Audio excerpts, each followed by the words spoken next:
नमस्कार दोस्तों। भारत में समय समय पर हिंदू राष्ट्र की मांग उठती रहती है, लेकिन पिछले कुछ समय से इसकी मांग तेजी से की जा रही है। इतना होने पर भी मुस्लिम समाज के खिलाफ ना तो हिंसा में कमी आ रही है और ना ही हेट स्पीच ही कम हो रही है। तो ऐसे में सवाल उठता है कि अगर भारत हिंदू राष्ट्र बन भी गया, जैसा कि बीजेपी के लोग कहते भी हैं, तो उसमें मुसलमानों की जगह क्या होगी? यानी कि आज वो जिस पायदान पर हैं उससे नीचे चले जाएंगे या अपने पायदान से ऊपर उठ जाएंगे। आज की इस वीडियो में हम ये बात करेंगे कि भारत जैसे विशाल देश में रहने वाले मुसलमान समाज की मौजूदा स्थिति क्या है। तो आइए शुरू करते हैं। दोस्तों, इसी साल जारी रिपोर्ट में ह्यूमन राइट्स वॉच ने ये कहा है कि बीजेपी सरकार ने धार्मिक अल्पसंख्यकों, खासकर मुसलमानों के साथ व्यवस्थित रूप से भेदभाव करना जारी रखा है। हालांकि धार्मिक अल्पसंख्यकों के साथ अपराध का कोई आधिकारिक आंकड़ा तो मौजूद है नहीं, लेकिन स्वतंत्र संस्थाएं ये बताती हैं कि नफरत की हिंसा के मामले में पहले से ज़्यादा बढ़ोतरी दर्ज की गई है। ऐसा नहीं है कि जब से बीजेपी सत्ता में आई है तभी से मुसलमानों के खिलाफ हिंसा की जाती है। ऐसा पहले भी होता था, लेकिन पहले कम होता था। अब ये घटनाएं ज़्यादा बड़े स्तर पर होती हैं।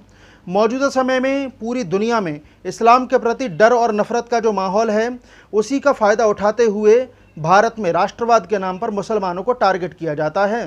दोस्तों, 2014 में जब से मोदी सरकार सत्ता में आई है, तब से देश में मुसलमानों के प्रति माहौल पूरी तरह से बदल गया है।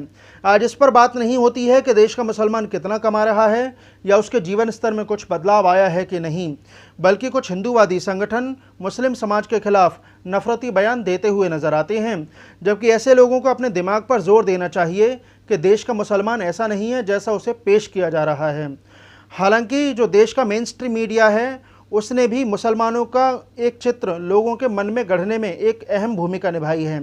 आप देखिए, जब से नरेंद्र मोदी प्रधानमंत्री बने हैं, तब से मुस्लिम समाज के खिलाफ नफरती बयान की जो घटनाएं हैं वो ज़्यादा होने लगी हैं और उनको पीट पीट कर मार डालने के वीडियो सोशल मीडिया पर इस तरह से अपलोड किए जाते हैं जैसे ये एक बहुत बड़ी उपलब्धि हो।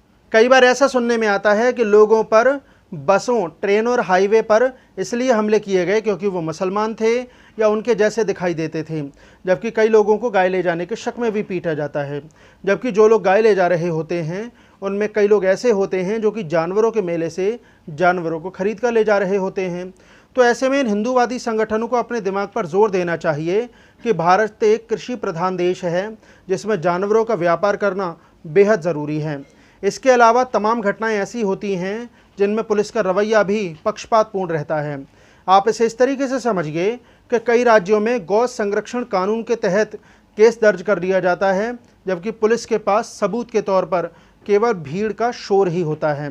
वो बात और है कि बाद में जब दबाव पड़ता है तो पुलिस को मजबूरन कार्रवाई करनी पड़ती है। वैसे भारत में अल्पसंख्यकों के खिलाफ हिंसा कोई नई बात तो है नहीं, लेकिन ऐसी घटनाओं का आम हो जाना और इस पर सरकार का बिल्कुल खामोश हो जाना, ये नया है। पहले जो घटनाएं 1 या 2 हुआ करती थी, वह रोज़मर्रा की बातें हो गई हैं। वैसे इस समय एक माहौल भी बनाया जा रहा है कि मुस्लिम युवक हिंदू लड़कियों को बहला फुसला कर मुसलमान बना रहे हैं, साथ ही उनको आतंकवादी गतिविधि में भी धकेल रहे हैं। इसके अलावा समाज में कुछ ऐसी मूवीज़ भी बनाई जा रही हैं जिनके ज़रिए एक तरीके का नैरेटिव सेट किया जा सके और मुसलमानों के प्रति घृणा का एक माहौल भी बनाया जा सके। आप देखिए कि समाज में हिंदूवादी संगठनों से जुड़े हुए लोग युवा जोड़ों पर खुलेआम हमले करते हैं, क्योंकि उनका ये मानना है कि हिंदू लड़कियां खुद कुछ नहीं करती, बल्कि उनको जिहादी फैक्ट्री के जरिए बहलाया फुसलाया जाता है। इसके अलावा सत्ताधारी पार्टी बीजेपी के नेता और मंत्री समय समय पर नफरती बयानबाजी भी करते रहते हैं। हालांकि अब इससे अचंभा नहीं होता, क्योंकि आए दिन की बात हो गई है। जैसे एक समय राजस्थान के एक विधायक ने यह कहा था कि मुसलमान ज़्यादा बच्चे पैदा कर रहे हैं ताकि वो हिंदुओं से भारत को छीन सकें। अब इस पर क्या कहा जाए? हो सकता है कि नेताजी को कोई सपना आया होगा जिसके बिहार पर उन्होंने ये वाली बात बोली।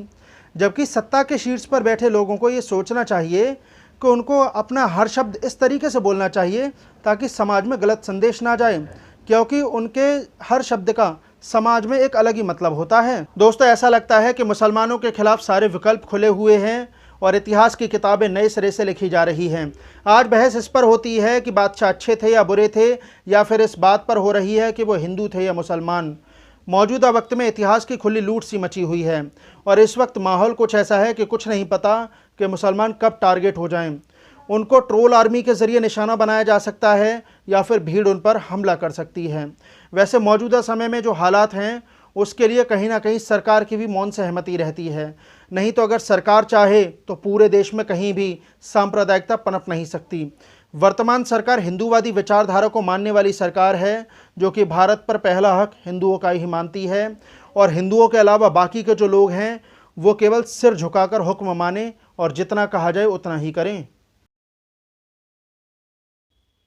दोस्तों, आपको याद होगा कि सच्चर कमेटी ने साल 2006 में मुसलमानों के हालात पर एक रिपोर्ट दी थी, जिसमें मुस्लिम समाज के पिछड़ेपन की जानकारी दी गई थी।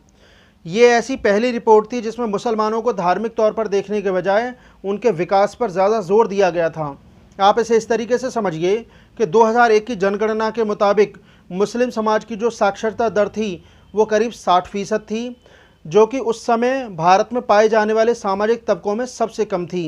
और 2011 की जनगणना के मुताबिक मुस्लिम समाज में जो साक्षरता दर थी वो बढ़कर 68.5% हो गई थी।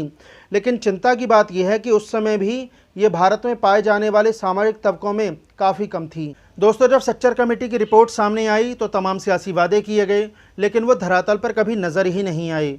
BBC के 2018 के आंकड़े बताते हैं कि 6 से 14 साल की उम्र वाले 25% मुसलमानों के बच्चे या तो स्कूल नहीं जा पाते हैं या फिर वो शुरुआत में ही अपनी पढ़ाई छोड़ देते हैं। और देश के नामी गिरामी कॉलेजेस में भी 2% मुसलमान ही पोस्ट ग्रेजुएशन में दाखिला लेते हैं। इस तरह से उनको नौकरी के अवसर भी कम मिलते हैं। इसके अलावा सरकारी उच्च सेवाओं में भी मुस्लिमों की संख्या न के बराबर ही रहती है। इस तरह से ये प्रति व्यक्ति खर्च के राष्ट्रीय औसत में भी निचले पायदान पर ही रहते हैं। और अगर इनकी आमदनी, खर्च और खपत की बात करें तो ये दलितों और आदिवासियों के बाद नीचे से तीसरे पायदान पर हैं। दोस्तों, मोदी सरकार से पहले की सरकारें, खासकर कांग्रेस की सरकारों ने मुसलमानों के प्रति दया तो दिखाई, लेकिन उनकी अनदेखी भी ज़्यादा की। आज के समय में ज़्यादातर पॉलिटिकल पार्टीज़ मुसलमानों को एक बड़े वोट बैंक के रूप में ज़रूर देखती हैं, इसलिए उनके प्रति दया को भाव तो दिखाया जाता है, लेकिन उनके लिए जो काम होना चाहिए था वो काम नहीं हुआ और इसकी रही सही कसर बीजेपी ने पूरी कर दी है। मौजूदा समय में मुसलमानों की आबादी के लिहाज से भारत तीसरे पायदान पर है और पिछले 1400 सालों में हिंदुस्तान के मुसलमानों ने संगीत, शायरी और इबादत के साझा इतिहास को बनाया और जिया है। वैसे भारत के मुसलमान शिया, सुन्नी, बोहरा और अहमदिया फ़िरक़ों में बटे हुए हैं। इसके अलावा वैसे तो मुसलमानों में जात पात देखने को नहीं मिलती है, लेकिन ये माना जाता है कि अशरफ ऊंची जाति के, अजलाफ मध्यम वर्ग के और समाज के सबसे निचले तबके पर रहने वाले मुसलमानों को अर्जाल बोला जाता है। लेकिन सवाल यहाँ पर यह उठता है कि मौजूदा समय में भारत में मुसलमानों के खिलाफ जिस तरीके का माहौल है, क्या ऐसे माहौल में भारत के सभी वर्गों के जो मुसलमान हैं वो खुश हैं? आपने देखा होगा कि पिछले दिनों केंद्रीय मंत्री निर्मला सीतारमण ने अमेरिका में ये कहा था कि भारत में मुसलमानों की स्थिति इसलिए अच्छी है क्योंकि उनकी आबादी बढ़ रही है। अब भारत में उनकी आबादी बढ़ रही है, इसके बिहार पर यह कहा जाए कि मुसलमानों की हालत ज़्यादा अच्छी है, तो ये तो कोई पैमाना हुआ नहीं। वैसे बीजेपी मुसलमानों को टारगेट करने के लिए कोई ना कोई पैंतरा आजमाती रहती है। अब वो यूसीसी लेकर आई है। वैसे यूसीसी को नया नहीं है, लेकिन पिछले कुछ दिनों से इसका शोर राजनीतिक गलियारों में ज़्यादा सुनाई देने लगा है। इस यूसीसी को कोई तो रिफॉर्म के तौर पर देखता है, जबकि कोई इसकी बदौलत अपनी सियासत चमकाना चाहता है। वैसे भारत विविधताओं से भरा हुआ देश है, जिसमें कई धर्म हैं तो कई मान्यताएं भी हैं तो कई कानून भी हैं। तो ऐसे में भारत में यूसीसी कैसे लागू किया जा सकता है? वैसे इसमें कोई शक नहीं है कि भारत का मुसलमान डरा हुआ है, इसलिए राजनीतिक दलों को चाहिए कि वो उनके विकास पर ध्यान दें, क्योंकि देश अमन और चैन से ही आगे बढ़ सकता है, नफ़रत की राजनीति से आगे नहीं बढ़ सकता। बहुत बहुत शुक्रिया।